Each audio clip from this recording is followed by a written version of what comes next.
میرا نام نقیب اللہ محسود ہے۔ اگر آپ بھول نہیں گئے تو میں ایک مقتول ہوں۔ میری زندگی میں بس ایک خواہش تھی کہ میں خوبصورت لگوں، اور خدا لگتی بات ہے میں خوبصورت ہوں بھی۔ یقین نہ آئے تو میرا نام گوگل میں ڈال کر دیکھیے، آپ کو میری تصویریں مل جائیں گی، پھر دل پر ہاتھ رکھ کر بتائیے میں خوبصورت ہوں کہ نہیں۔ میرا خیال تھا کہ میں ماڈلنگ کی دنیا میں نام پیدا کروں گا۔ میرے اس خیال پر میرے والد کو اعتراض رہتا تھا، بھائی بھی مجھے دیکھ کر زیادہ خوش نہیں ہوتے تھے، لیکن میں اپنی دھن میں لگا ہوا تھا۔ میں نے بڑی محنت سے اپنی تصویریں دوستوں سے بنوائی تھیں اور فیس بک پر انہیں لگایا تھا کہ شاید کسی پروڈیوسر ڈائریکٹر کی نظر پڑ جائے۔ میں نے والد سے چھپ چھپ کر اداکاری سیکھنے کی بھی کوشش کی تھی، لیکن مجھے لگتا تھا یہ میرا کام نہیں۔ میں کراچی میں ہی کام کرنا چاہتا تھا، لیکن کبھی کبھی والد کہتے تھے واپس ڈیرہ اسماعیل خان جا کر کوئی کام کر لو۔ میں نے کراچی میں مزدوری کر کے کچھ پیسے اکٹھے کر لیے تھے اور پروگرام تھا سوراب گوٹ پر دکان بناؤں گا۔ اسی چکر میں پھر رہا تھا کہ ایک رات مجھے ملیر پولیس نے پکڑ لیا۔ انہوں نے مجھ سے پیسے مانگے۔ اب اگر میں اپنے جمع کیے ہوئے پیسے انہیں دے دیتا تو دکان کیسے بناتا؟ والد کو اگر پتہ چل جاتا کہ پولیس کو پیسے دیے ہیں تو وہ مجھے ویسے ہی گھر سے نکال دیتے کہ میں پتہ نہیں کیا کرتا پھرتا ہوں۔ میں نے پیسے نہ دینے کا فیصلہ کر لیا تھا۔ انہوں نے مجھے مارا بھی، لیکن میں کیا کر سکتا تھا؟ میرا خیال تھا یہ لوگ مجھے چھوڑ دیں گے، لیکن انہوں نے مجھے بہت مارا، اتنا مارا کہ میں کیا بتاؤں۔ پھر ان کے صاحب نے انہیں کہہ دیا کہ ٹھوک دو۔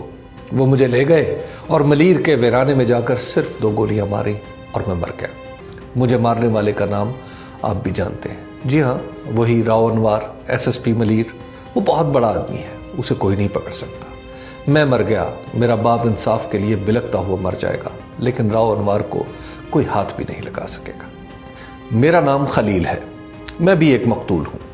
میں اسی سال جنوری میں اپنی بیوی اور 4 بچوں کے ساتھ بورے والا جا رہا تھا۔ گاڑی ہمارے محلے کے ایک شریف لڑکے ذیشان کی تھی، جسے میں نے کہا تھا پیٹرول ڈلوا دوں گا، تم ہمیں لے چلو۔ اس نے حامی بھر لی اور ہم صبح سویرے نکل پڑے۔ ہم نے سوچا تھا کہ دوپہر تک بورے والا پہنچ جائیں گے۔ جب ہم سائیوال کے قریب پہنچے تو اچانک پولیس کی گاڑیاں ہمارے ارد گرد آ گئیں اور ان گاڑیوں میں بیٹھے پولیس والوں نے ہم پر بندوقیں تان لی۔ ہم ابھی رکنے ہی والے تھے کہ ان میں سے کسی نے گولی چلا دی۔ ہم نے گاڑی روکی تو ہمیں پولیس والوں نے گھیرے میں لے لیا۔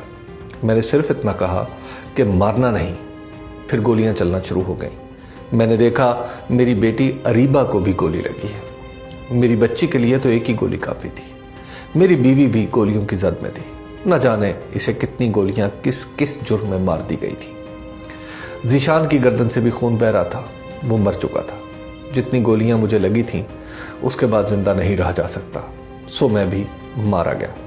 میں گنہگار آدمی تھا، لیکن مجھے یہ پتہ نہیں تھا کہ مجھے کس جرم میں مارا گیا ہے۔